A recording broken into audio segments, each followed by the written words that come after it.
তো বলো বন্ধুরা, তোমরা সবাই কেমন আছো? আজকে আমরা আমাদের পাড়ার মন্দিরে মাঠে গাছ প্রতিষ্ঠান করব, আর এই যে সমস্ত গাছ নিয়ে চলে এসেছি ফাইনালি।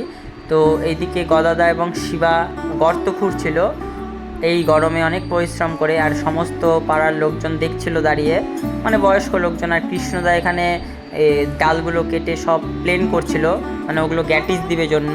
আর এই যে দেখতে পাচ্ছ সব গাছগুলো নিয়ে এসেছি ফাইনালি আমি। আর এই দেখো গদাদা আর শিবা গর্ত খুঁড়ছে। গদাদা গর্ত খুঁড়েই যাচ্ছিল, মানে ওর কাজ ওটা আর কৃষ্ণদার কাজ অন্য। আর এই যে একটা গাছ মানে জাস্ট গর্ত খুঁড়ে ওখানে দেখলাম গর্তটা ঠিক আছে কিনা। ফাইনালি কিছুটা গাছ লাগানো আমাদের কমপ্লিট হয়ে গিয়েছে, তোমরা দেখতেই পাচ্ছ। তো মাঠের সৌন্দর্যটা একদম চেঞ্জ হয়ে গেছে, খুব সুন্দর লাগছিল গাছগুলো লাগানোর পরে। তো সবাই অনেক পরিশ্রম করে গাছগুলো প্রতিষ্ঠান করলাম আমরা। আর ওই দেখো কোনাতে একটা গাছ আমরা প্রতিষ্ঠান করেছি।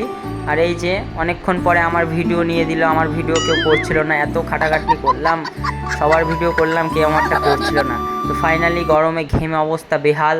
তো পিছনে দেখতে পাচ্ছ এই গাছটা একটু মানে একটু প্রবলেম দিচ্ছিল, তো ঠিক করছিল ওটা সবাই মিলে, মানে একটু ব্যাকা হয়ে যাচ্ছিল বারবার। তো সবাই দেখতেই পাচ্ছ পরপর গাছগুলো দেখতে খুব সুন্দর লাগছিল।